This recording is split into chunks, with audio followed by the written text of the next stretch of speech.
This past Sunday, I was in Glasgow for ICW's Fear and Loathing 9 event. Have to say, the trip to Glasgow wasn't without its speed bumps. A couple of bumps in the road, a little problem with the hotel. Wasn't allowed to take my camera in because apparently I had a detachable lens. I have to say, the security there were a bit ridiculous in making people check in their handbags to the cloakroom, where we had to pay £2 for the privilege. I mean, even the size of some of the bags, and from what I've seen on different social media posts about some of the security, it was seemed like different choices for different members of the staff. I mean, even the small size of a couple of handbags, a couple of girls that were next to us in the queue had to check in, or got their friend, one of their boyfriends, to check into the cloakroom, was ridiculously small. Wouldn't have caused a problem, I don't think, at all. And then the queue itself, they split the queue into two halves after the meet and greet, and I'd say it was good. We didn't need to pay extra after paying a lot of money for the VIP tickets to get a picture with Team 3D and a picture with Kurt Angle. We'd love to have had a picture with Finn Balor, but apparently, according to my friend Brian, he wasn't actually allowed to do any meet and greet. For what reason, I have not got a clue, but apparently WWE would not allow him to do so. And the fact was, when they started letting the queue in, they let the second half of the queue in first. We were kind of split the queue up into two halves right at the door. One half on one side, the other half kind of starting on the other half, and they let the rear half in, which meant we had absolutely no chance of getting near the barricade, which was something we'd hoped for, because especially with my sister-in-law, her bad back, she had her walking stick with her, and we'd been standing pretty much all day. We travelled that day from here in Dundee to Glasgow, and it really it didn't go as planned. The whole trip was a bit, and it really did annoy me. I wasn't allowed to camera, so no picture video. Otherwise, it would have been up by now. I took like one picture. I might put it on the top at the start of this video. I'm not really a kind of new phone, and I think it can adjust the shutter speed, but it's a real fiddle to do so. So I ended up trying to take a couple of shots, but didn't really come out. The show itself actually was a really good show. The place was indeed packed. A lot of people have obviously seen the pictures online of the crowd, and we ended up sitting in seats actually for the last few matches. Just about the last three matches or so, because of my sister bad back and standing all day, and I've got my own skeletal issues, but it was a good show actually overall. Great, huge crowd. I'm not going to go into I'm not going to go right into all of these matches. It's available on the ICW on demand service, and I don't want to take too long and talking about this event. But it was a really good event. The guys gave it all. I really could tell the effort was in. The crowd obviously were up for it. The first time that ICW Insane Championship Wrestling had an event at the Hydro. They'll be there back there next year for Fear and Loathing 10. First of all, it was Joe Hendry defeating Davey Blaze. Joe did a great version of Bohemian Rhapsody by Queen, which is actually quite great timing, because as I record this yesterday, the 24th of November marked the 25th anniversary of the sad passing of Freddie Mercury. Really great. It's on ICW's on YouTube channel, this entrance. It really was a really great entrance. Good match as well. It was a little bit shorter than I would have liked. I think this, to be honest, I understand you need to try and get a lot of wrestlers on the show, but I think there was maybe a couple of matches too many. So a couple of them were actually quite short. And I'll talk about that as I go through it, but a really good match. Joe Hendry defeating Davey Blaze, which means Joe Hendry did not need to leave ICW for a full calendar year, and he got his hands on Davey Blaze's manager, the Wee Man, who wasn't subjected to 5 minutes with Joe Hendry, but did get an overhead throwaway slam by Joe. The next match was a ICW Women's Championship triple threat match. Kaylee Ray defeating Carmel and Viper to win the championship. This was a good match as well. The women really went for it, and I said before when talking about the event beforehand, there's a space there. Well, there are spaces really to put yourself forward for consideration to be a top female wrestler. Female wrestling in Scotland, it doesn't really get the spotlight really these days. It was for a little while right in the spotlight, but I don't. Maybe it's just me in the way that I pay attention to the Scottish wrestling scene, but it's not in the spotlight as much as it has been. Obviously, with the departure of likes of Nikki Storm, there is a space there to really push somebody as the top star. But this was an excellent match. I'm very much a Viper fan. I was a little bit of a pity that she didn't win, but excellent performances by all three in that. Again, it's all available on ICW On Demand service to people to watch these matches. Carmel, who I genuinely don't know that much about, she announced her retirement after, and you could tell it was a really emotional moment, really truly for Kaylee Ray and especially Viper, who embraced her after the announcement. But the really good match. It shows you that Scotland has talented female wrestlers that can really be placed anywhere on the card in Scottish wrestling and have a good match. The next match was Stevie Boy defeating BT Gunn in ICW's first ever casket match. Now this was a really hard hitting, brutal affair, with one point one of them being kind of suplexed onto the casket. Both men obviously fighting to put their opponent in the casket. I think it was Stevie Boy maybe that at one point was placed inside the casket.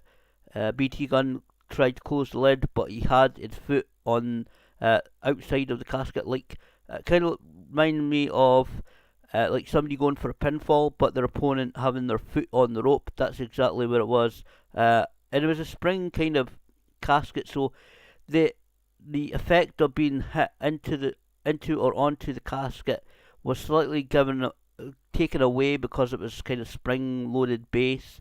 It was on a kind of spring thing. I didn't quite see exactly how, but it was like a platform thing that was spring loaded. Both men ended up at one point fighting in the casket. I know some people don't like it being referred to as casket, because in the UK it should be coffin, but they called it a casket match. That's what I'll call it. Both men were fighting inside the casket at one point, which got a lot of chance of shagging in the casket. I assume, if the casket's rocking, don't come a knocking. But truly, both men, this feud I don't think's over either. Just like the Joe Henry Davey Blaze feud, I want to see this feud continue. And like I said, it was Stevie Boy that took the victory in this one. A really good match. Two young potential, I think, main eventers for ICW in the future. And I mean, I know they've already been main eventers. I know they've already been, well up there in terms of profile in ICW and accomplishments as well. Don't get me wrong, but I certainly see Stevie Boy, I think, being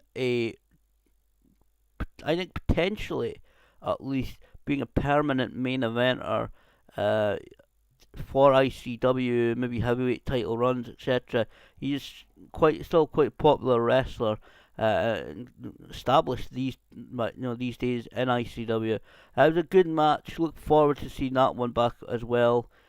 The next match was also quite a short match, and as much as it was great to see Team 3D, Brother Ray and Brother Demon, wrestle live. Last time I was at the Hydro, it was for TNA in 2014, and Bully Ray took part in the show, but he only really kind of beat up Curryman, and I actually put him in a casket as well. I think that was probably the send off, if I'm right, of Curryman in TNA and Impact Wrestling, but which I actually thought was a great bonus. I knew that Christopher Daniels would be there, but to see Curryman as well, his friend, of course. But this match, it was and again a little short and very quick finish to this match. Well, very sudden finish to this match when Jackie Polo scoop slammed. I think it may have been Brother Ray and pinned him to retain the ICW Undisputed Tag Team Championships.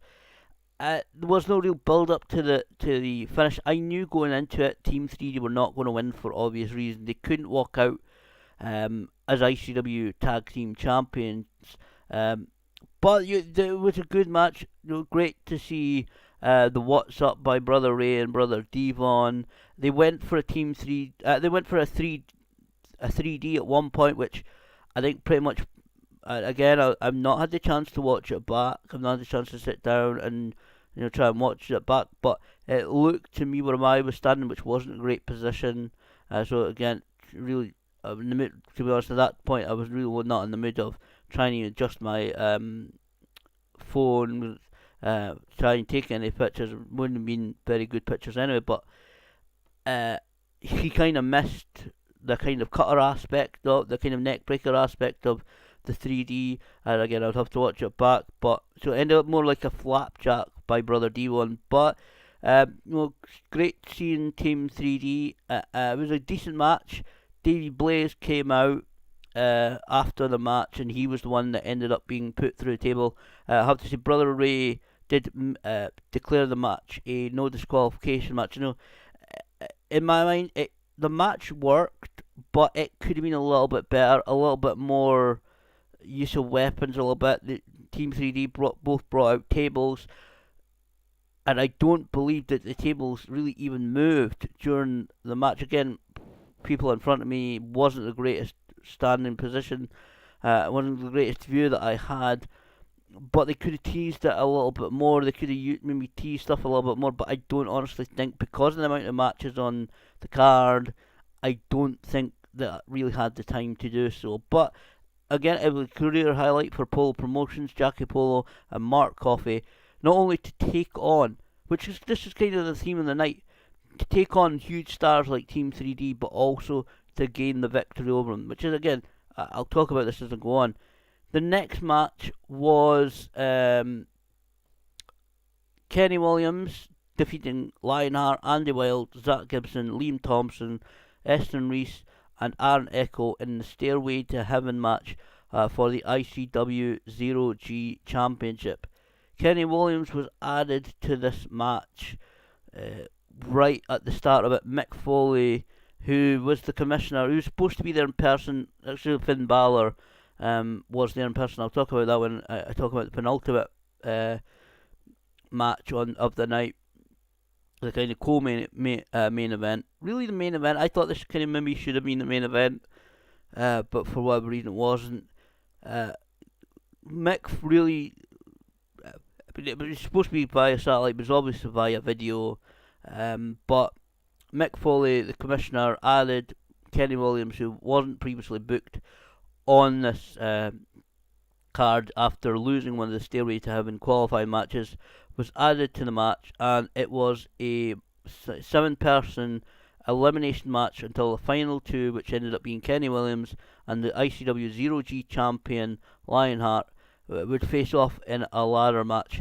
I think it was great that Lionheart dropped the ICW 0G championship. He's an easy guy to hate. I have to say, I don't really have that. I'm not really really a fan of Lionheart, if I'm honest. Kenny Williams, again, another popular, well-established wrestler in ICW. I think it was great that he took the 0G championship. Might have been a little bit obvious when he was added to the match, because when he was added by Mick Foley, I thought, is he coming out to take the win? I think it was something like 240 plus at least days that Lionheart held the ICW 0G championship. It may have been a little bit more, but certainly a decent reign for Lionheart as the champion. I thought it was a good match. A couple of the eliminations obviously went very quick. Again, that's the problem. I felt I may be wrong. Maybe just I wasn't looking at my watch. I wasn't timing it, and taking the results from the Wikipedia page, it doesn't have the length of time that the match has had. I don't know whether anybody has them, but a couple of the bits, it seemed, we need to get this. We need to get this guy out of here. Oh, we need to get another one out of here. We need to get to the ladder match portion of this match. So a couple of the matches seemed a little bit rushed, but good to see Kenny Williams take the 0G Championship. Lionheart, I believe, gets his rematch at their next event this Sunday, ICW Fight Club, I think it is. So, it was a good match overall. Again, I think this match was a little bit more about getting some decent names, who I'm sure they deserve it. I've seen Andy Wilde in Discovery Wrestling, Liam Thompson before in ICW matches. Well, it's, I think it was obviously to get multiple people involved in the show rather than just have it Kenny Williams versus Lionheart. It was a little bit, at least it was something a bit different. But it was a good match. Enjoyed the match. Good to see Kenny Williams reclaim the ICW 0G Championship. Now, after that match was when we went to actually to have seating, again, my sister-in-law, her bad back, etc.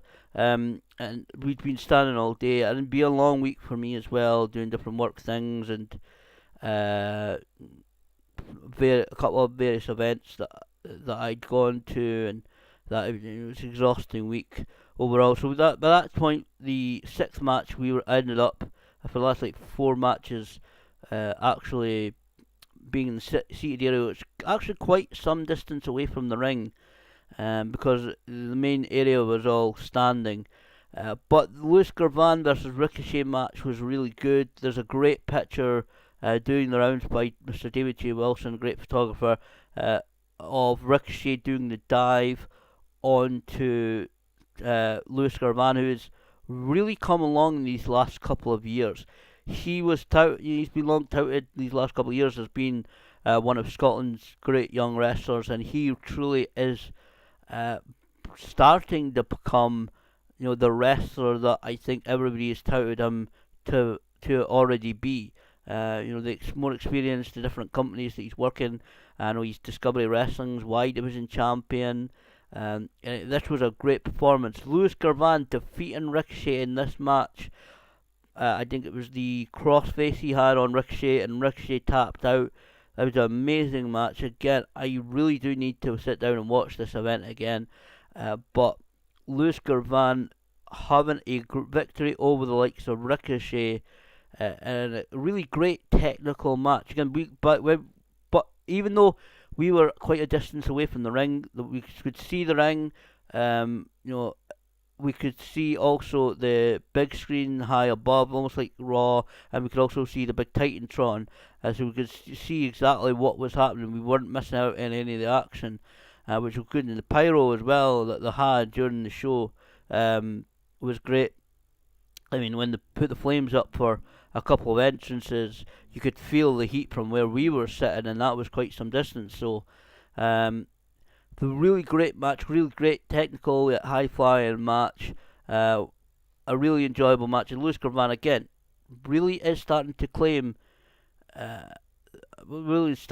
establishing himself really again as the wrestler that everybody already was touting him to be. A lot of people say he's the best young wrestler in Scotland. Well, I think he's growing. He wasn't really a couple of years ago, I'll be honest. I didn't think that Louis Garvan was the best young wrestler in Scotland. I think he was good. I think he was skillful. But he really is now starting to grow into what a lot of people, all that praise that people heaped on him a couple of years ago, he really is actually starting to become.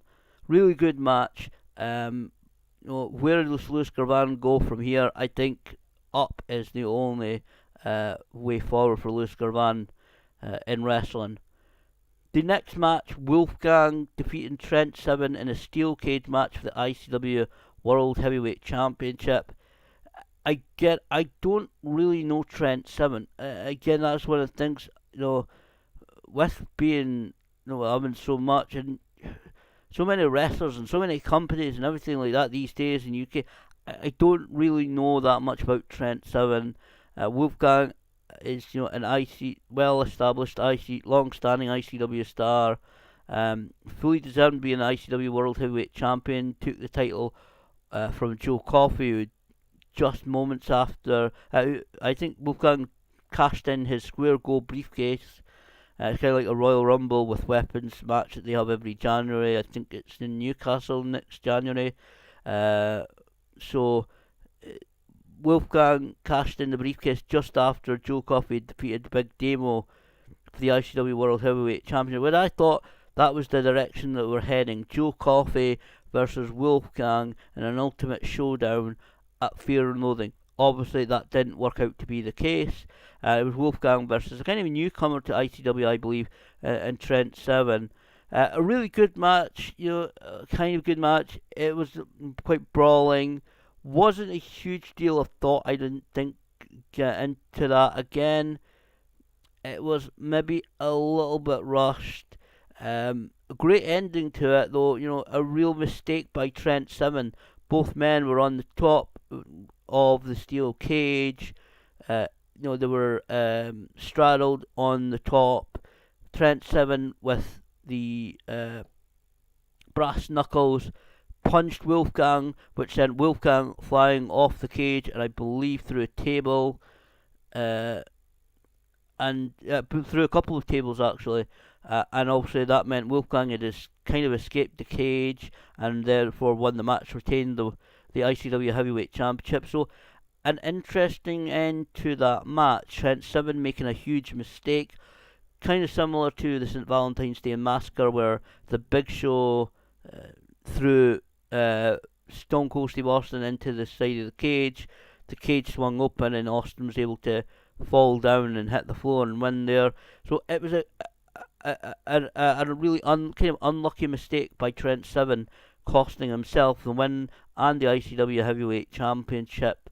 How this situation unfolds again, we'll see, in the next few ICW shows. But I do hope that they don't just have Trent Seven push for this ICW Heavyweight Championship at the Big Show at Fear and Loathing, and then just throw him down back into the mid card or lower card matches, because that sometimes happens. But certainly it was great video package as well. Before a few of these matches had some great, I think really genuinely good, very well done video packages, which really told the story. So if you're like me and you don't exactly know every one of these people, you don't know all of them, you don't know entire backstories, you haven't been able to see, you haven't been able to be at the events, or you haven't really been able to check out everything on the ICW On Demand service, you get obviously a good education into how the situation and how the match came together. But really good again. Trent Seven making that mistake, punching Wolfgang that sent him through the tables. So Wolfgang walked out of the Hydro, still ICW champion. I believe he is to defend the titles. I believe it's Italy next month. So certainly certainly the ICW Heavyweight Championship again being defended in various countries.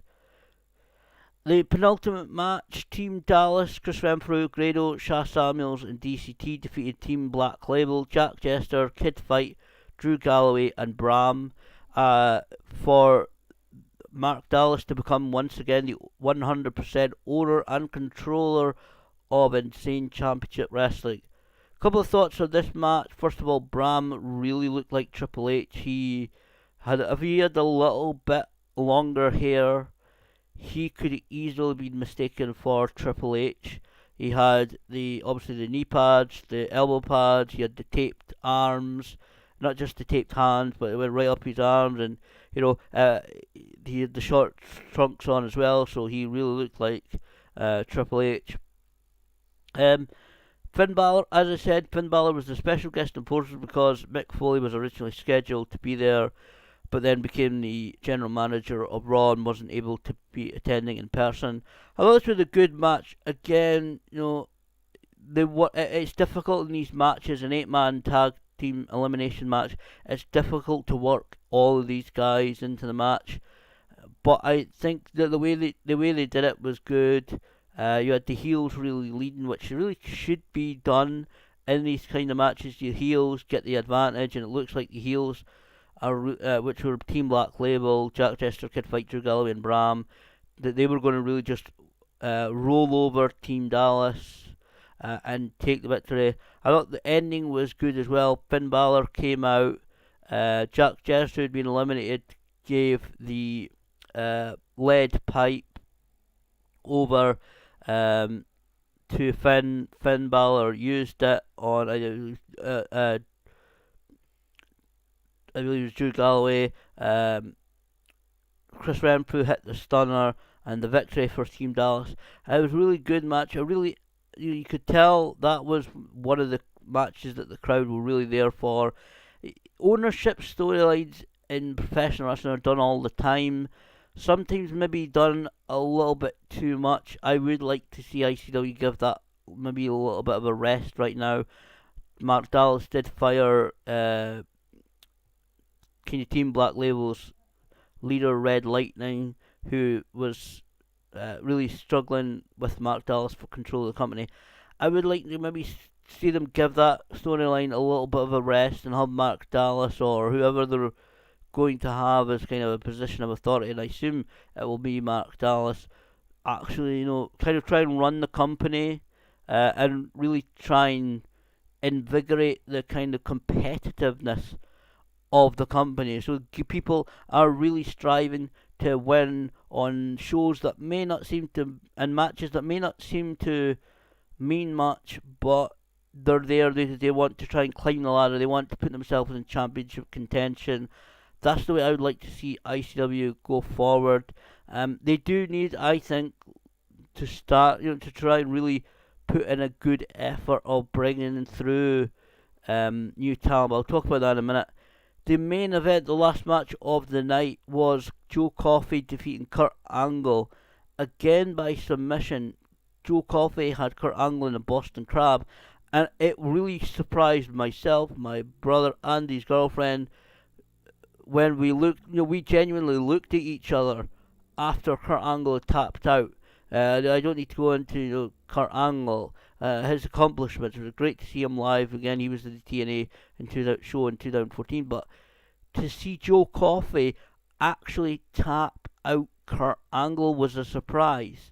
I get it. Was just, the match was good. It wasn't. I don't think the match was as good as it could have been, because Kurt is not.